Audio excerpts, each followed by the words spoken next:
이 새벽에 하나님께서 저 여러분에게 주시는 말씀 요한계시록 3장 14절에서 22절까지의 말씀입니다. 요한계시록 3장 14절에서 22절까지의 말씀 제가 받들어 봉독하겠습니다. 이것은 하나님의 말씀입니다. 라오디게아 교회의 사자에게 편지하라. 아멘이시오 충성되고 참된 증인이시오 하나님의 창조의 근본이신 이가 이르시되 내가 내 행위를 아노니 내가 차지도 아니하고 뜨겁지도 아니하도다. 내가 차든지 뜨겁든지 하기를 원하노라. 내가 이같이 미지근하여 뜨겁지도 아니하고 차지도 아니하니 내 입에서 너를 토하여 버리리라.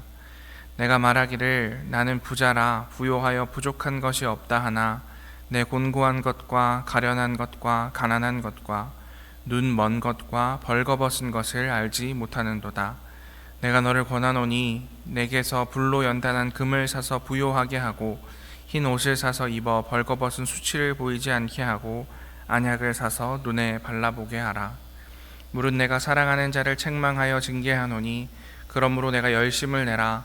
회개하라. 볼지어다 내가 문 밖에 서서 두드리노니 누구든지 내 음성을 듣고 문을 열면 내가 그에게로 들어가 그와 더불어 먹고 그는 나와 더불어 먹으리라.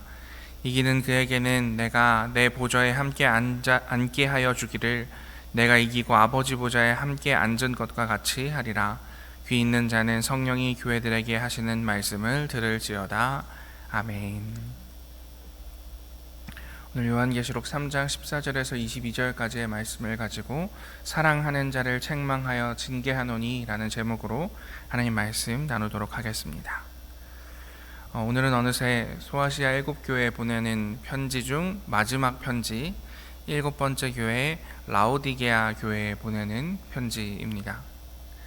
라오디게아는 리쿠스라는 강 언덕 위에 자리 잡고 있는 도시였습니다. 이 소아시아 지역, 지금으로 이야기하면 터키 지역을 가로지르는 세계의 제국도로, 여러분들 쉽게 생각하신다면 세계의 고속도로가 만나는 지점에 위치하는 교통의 요지, 그곳이 라오디게아 교회였다라고 생각하시면 되겠습니다. 그렇기 때문에 풍부한 상업 및 행정의 중심지로 발돋움하게 되었습니다. 그래서 엄청난 발전과 발달이 있었던 도시 라오디게아에 대해서 말씀을 중심으로 살펴보도록 하겠습니다. 우리 인사말 14절 말씀 함께 읽어보겠습니다. 라오디게아 교회의 사자에게 편지하라.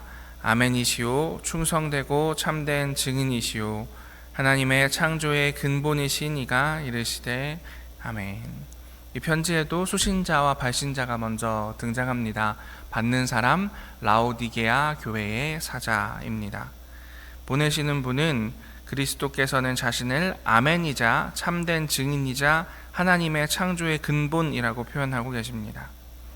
이 용어들은 하나님께서 스스로 보증하는 분이다 라는 의미를 표현한 단어들입니다. 권위와 권력을 가진 분이라는 의미이겠지요.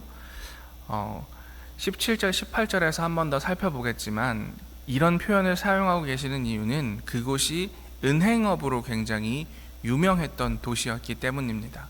은행업에서 가장 중요한 것이 무엇이겠습니까? 그에게 보증할 만한 권위가 있느냐, 우리 지금 현대적인 표현으로 하면 그에게 신용이 있느냐라는 개념입니다. 그러니 하나님께서 말씀하시는 겁니다. 이 세상 누구보다도 가장 신용할 만한 사람, 이 세상 누구보다도 가장 보증할 만한 존재인 내가 너에게 말한다 라고 이야기하고 계십니다. 이 주님께서 15절과 16절에서 라오디게아 교회에게 모질고 충격적인 말씀을 하고 계시는데요, 우리 함께 읽어보도록 하겠습니다.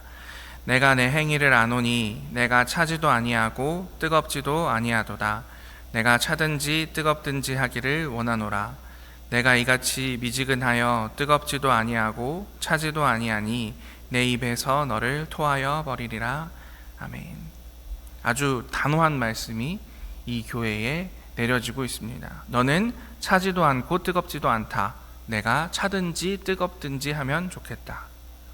내가 너희가 이렇게 미지근하여 뜨겁지도 않고 차갑지도 않으니 내 입에서 토하여 버리리라, 뱉어버리겠다라고 이야기하고 있습니다. 어떤 사람의 믿음이 바른 믿음이 아닌 경우에 상투적으로 우리는 미지근한 믿음이다라고 이야기를 하는데 그 이야기가 오늘 이 말씀에서 유래된 것이라고 봅니다. 이 말씀은 단순히 그 온도에 대한 이야기가 아니라 지리적 특성을 반영한 말씀이기도 합니다. 라오디게아 주변에는 히에라폴리스라는 도시가 있었는데요. 그 도시는 온천으로 유명한 도시였습니다. 그리고 그 근처에 있었던 골로새는 식용으로 사용하던 차고 맑은 시냇물이 유명했습니다. 아까 지도에서 라오디게아를 여러분들께 소개시켜 드릴 때 리쿠스 강변에 있다라고 말씀을 드렸는데요. 이 리쿠스 강변이 건기, 여름이 되면 말라버리곤 했습니다. 그래서 식수를 구하기 위해서 근처의 도시들에서 수로로 물을 끌어다가 여름을 나곤 하는 것이 라오디게아의 현실이었습니다. 그런데 여러분, 수로를 통해서 긴 거리를 이동하다 보니, 그것도 여름에 이동을 하다 보니 이 물이 식어서 미지근한 것은 당연하거니와 때때로는 상해버려서 물을 먹을 수도 없고 사용할 수도 없는 그런 현실이 되어버리는 경우가 왕왕 있었습니다. 이 물에 빗대어 라오디게아 교인들의 신앙에 대해서 비판의 말을 쏟아내고 있는 것입니다. 상해서 사용할 수 없는 물처럼 되어버린 너희의 신앙, 그 신앙을 내가 비판할 수밖에 없다. 이들의 신앙은 왜 이렇게 미지근한 신앙이 되었을까요? 이에 대해서 제가 참고하고 있는 책에서는 이렇게 말하고 있습니다. 제가 읽어보겠습니다. 라오디게아 교인들은 오늘날의 우리와 비슷하게 풍요로운 사회의 시민이었습니다. 그들의 사회 경제적 상황은 우리와 아주 비슷했고 그 결과 우리와 똑같은 영적 상태를 맞이했습니다. 세월이 지나면서 라오디게아의 그리스도인들에게 끔찍한 일이 일어났습니다. 십자가보다 그들이 속한 부유한 문화에 더 많은 영향을 받기 시작한 것입니다. 그들은 소비자가 되었습니다. 그리스도를 소비할 품목으로 대하기 시작했습니다. 이러한 라오디게아 교인들의 문제점은 이어지는 책망에서도 드러나고 있는데요. 17절, 18절 말씀입니다. 우리 함께 읽어보겠습니다. 내가 말하기를 나는 부자라 부요하여 부족한 것이 없다 하나 내 곤고한 것과 가련한 것과 가난한 것과 눈 먼 것과 벌거벗은 것을 알지 못하는도다. 내가 너를 권하노니 내게서 불로 연단한 금을 사서 부요하게 하고 흰 옷을 사서 입어 벌거벗은 수치를 보이지 않게 하고 안약을 사서 눈에 발라보게 하라. 아멘. 주님께서는 라오디게아 교회를 강도 높게 비판하고 계시는데요. 특히 가난한 것과 눈먼 것, 벌거벗은 것이라는 대목이 특징적으로 다가옵니다. 단순히 나열하고 있는 비판이 아니라 그 뒤에 보면 그 문제들을 해결할 해결책을 주님께 찾으라는 연결구절이 등장하고 있기 때문입니다. 내가 그렇지 않다라고 하지만 가난하기 때문에 나에게서 금을 사라. 너희는 눈을 뜨고 다니는 것 같지만 눈이 멀었기 때문에 나에게서 안약을 사서 눈에 발라보아라. 너희는 벌거벗은 것처럼 보이기 때문에 나에게 흰 옷을 사서 입어야 한다라고 이야기하고 계신다는 것입니다. 이 또한 라오디게아 도시의 특징을 알면 이해하기가 쉬운데요. 라오디게아가 부유한 도시라는 말씀을 드렸었는데 그 부는 세 가지를 토대로 조성되었습니다. 첫 번째는 앞서도 말씀드렸던 것처럼 라오디게아 도시는 금융 중심지였습니다. 그러니까 소아시아 지역에서 모든 사람들이 은행 업무를 해야 되겠다라고 생각하면 떠올리는 도시가 어디였냐면 라오디게아였다는 겁니다. 심지어는 국가의 기관들도 이 라오디게아에 와서 돈을 맡기고 금을 맡기고 증서를 받아가고 또 그 증서를 받은 사람들이 라오디게아에 와서 그 증서를 금으로 바꿔가고 이런 금융의 중심지가 바로 라오디게아였습니다. 그뿐만이 아니라 금융의 중심지여서 돈이 풍부했기 때문에 그곳은 의류 중심지이기도 했습니다. 그 지역에 특별히 나는 검은 털의 양이 있었는데요. 이 양모를 이용한 의복과 양탄자가 소아시아 전역에 유행했고 그 유행을 선도하는 도시가 바로 라오디게아였습니다.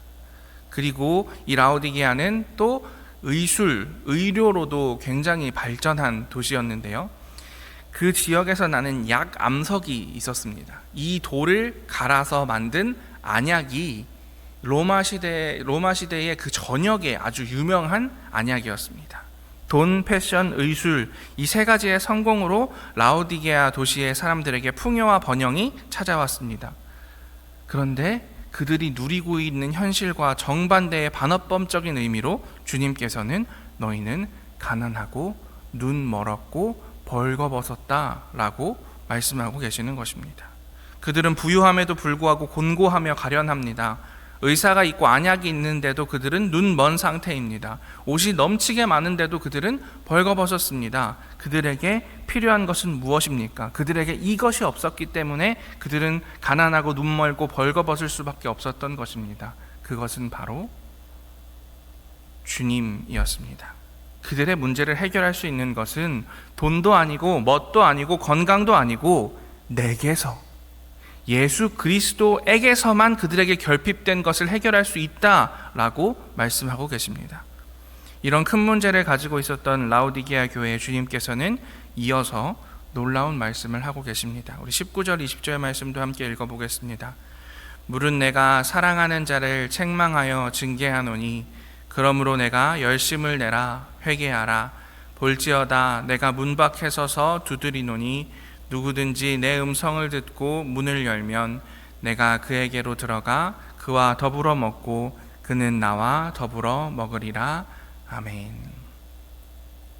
아무리 이 라오디게아 교인들의 상태가 구역질이 날 것 같은 미지근하고 더러운 물 같은 상태라 할지라도 그들에 대한 주님의 사랑은 꺼지지 않았다라고 성경은 이야기하고 있습니다.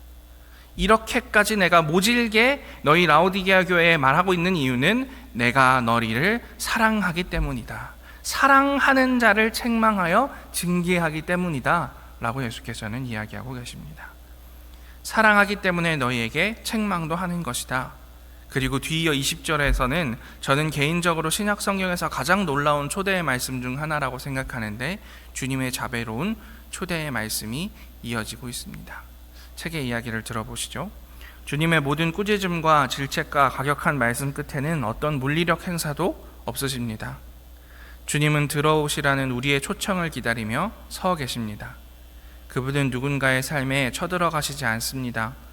아시시의 성 프란치스코가 했다는 말처럼 하나님은 언제나 정중하시고 인간 영혼의 사적인 부분에 침범하지 않으십니다. 저는 우리 현대 교인들의 신앙과 가장 비슷한 결을 가진 교회, 그 교회가 아마도 라오디게아 교회일 것이라고 생각합니다. 어쩌면 우리는 소비자가 되어서 미지근하고 초점 없는 시선으로 스마트폰으로 로켓 배송을 주문하듯이 주님을 소비하고 있는 것은 아닌지 생각해 보았으면 좋겠습니다. 그리고 주님을 그렇게 대하는 우리를 여전히 문 밖에 서서 기다리시는 주님을 잊지 않았으면 좋겠습니다. 주님께서는 라오디게아 교인들에게도 그리고 우리들에게도 말씀하십니다. 그럼에도 불구하고 내가 여전히 너희를 사랑한다. 내가 원하는 것은 내가 너희 안에 들어가서 너희와 더불어 먹고 너희와 함께 지냄으로 인해서 우리가 결국엔 하나가 되는 경험을 하는 것, 그것이 내가 너희에게 원하는 것이다 말씀하고 계신다는 것입니다. 오늘 라오디게아 교회에게 하시는 주님의 말씀을 통해서 우리 삶을 돌아봅시다. 미지근하고 상해버린 물처럼 보기에만 그럴듯해 보이는 신앙이 아닌지, 입에 넣으면 뱉어버릴 수밖에 없는 그런 고약한 신앙은 아닌지 점검해 보았으면 좋겠습니다. 그리고 무엇보다 우리의 신앙이 여기 라오디게아 교인들이 그랬던 것처럼 소비자 신앙으로 변해버린 것은 아닌지 고민해 보았으면 좋겠습니다. 모든 것을 소비로 환원해버리는 세상, 쇼핑센터가 신전처럼 여겨지고 있는 이런 세상 속에서 우리가 진실한 믿음을 가지고 산다는 것은 무엇인지, 우리가 주님과 함께 한 식탁에서 먹고 마신다는 것은 무엇인지, 그래야 하여서 주님과 하나 되는 경험을 할 수 있는 우리의 마음을 여는 그 믿음이 무엇인지 고민해 볼 수 있는 오늘 하루가 되시기를 간절히 기도하겠습니다. 함께 기도합시다. 사랑의 하나님, 감사합니다. 오늘 라오디게아 교회에 보내시는 주님의 편지를 통하여 우리의 신앙을 점검하게 하시니 감사합니다. 이 모진 말을 들었던 교인들처럼 어쩌면 우리의 신앙도 미지근한 것은 아닌지 우리의 신앙을 돌아봅니다. 주님을 우리 지역에서 나는 어떤 특산품 중에 하나인 것처럼 나의 부요함으로 살 수 있는 것처럼 생각했던 것이 우리의 모습이 아닌지 돌이켜봅니다.